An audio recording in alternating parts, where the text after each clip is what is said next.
Hi everyone, I'm so happy you're here. Let's check out today's project.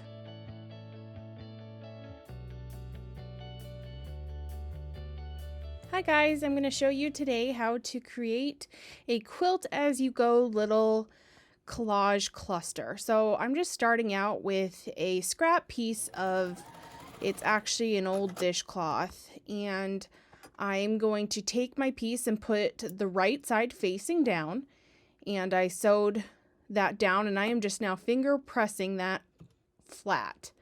Now this next step is unnecessary, but I am going to do it since I don't have any of these fabrics ironed or pressed. They're all just scrap pieces. So what I did is I sewed that flat. Now here I go with the next piece, and I'm laying it right side down, sewing that seam in. And now I'm going to finger press it flat again. And this is just the process that I repeat through this whole thing.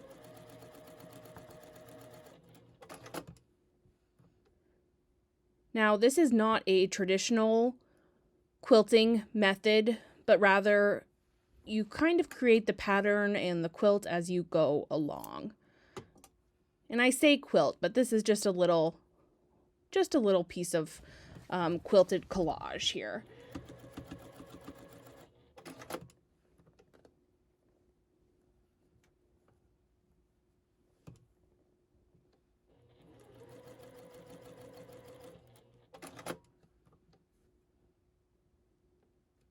So I am grabbing random little scraps, and I play with the color and the composition of where I want things to go. But really, I started with a piece in the middle, and I'm just going to build around that scrap and build outwards.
My piece all sewn, I went ahead and changed my bobbin since I do want the colors to match. I'm going to be sewing from the back side, so that means whatever I have in my thread down below will be the thread color that shows on the top. So I did not want black to be shown, so I went ahead and put a white in the bobbin. So I'm going to go ahead and turn this over, and I have my little felt pieces here, and I've already cut those. And I really like this section up here at top, so I want to grab that, but I made this little piece big enough that I can get two little guys out of this. So I'm going to end up doing two, but I'll just start with one here. So I'm just going to lay that piece of felt there, and I like a little bit of a messy look, but I'm just going to go around the edge several times here. Don't worry about being perfect. In fact, I tend to like a little bit of a messy look. I went too far, so I'm just going to go back. I wasn't paying attention, I was talking.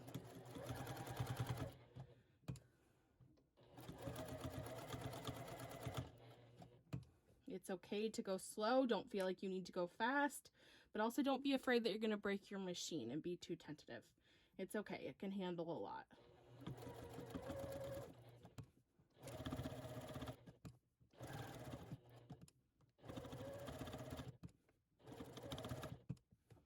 So I've gone around twice, but a lot of times I like to go around 3 times. I'm just going to peek at what that looks like on the other side. I do want to go around a 3rd time.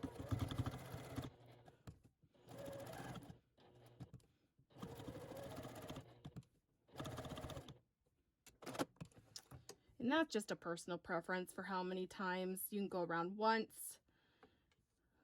3 times, 5 times, whatever works. So I'm going to line up this other guy. I don't know what he's going to look like on the front. I'm just going to sew him on and be surprised.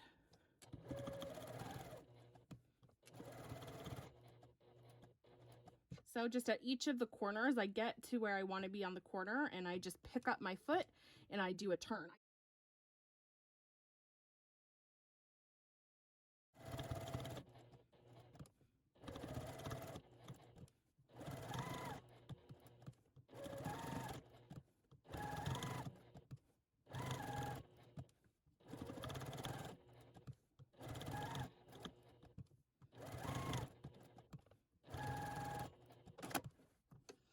And this felt step really is not a necessity. I just like the extra little padding that it gives it. So now this is the front, and I am going to just take my scissors. I like the longness so I can get a more of a smooth cut. And I have my quilting genes ingrained in me, so I do eyeball about a 1/4 inch, but really just go with what looks good.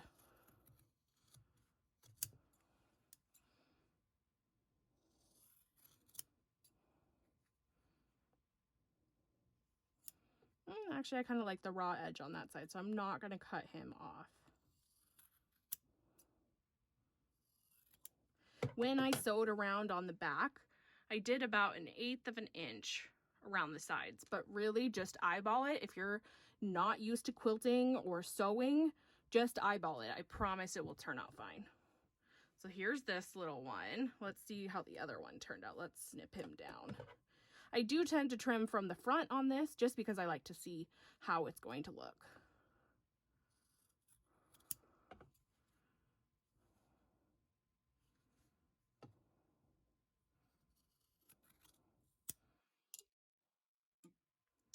Just deciding if I like the organic edge at the bottom, but I think on this one I am going to go ahead and trim him up.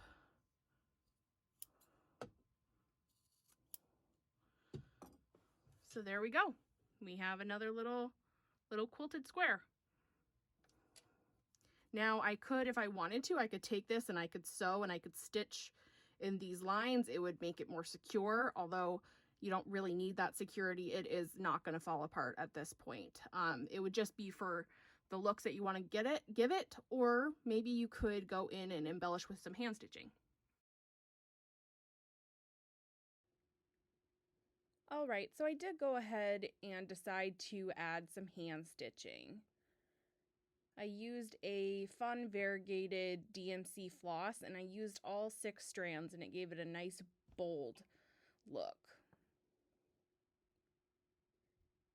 All right, let me know what you think down in the comments below. Have a good one.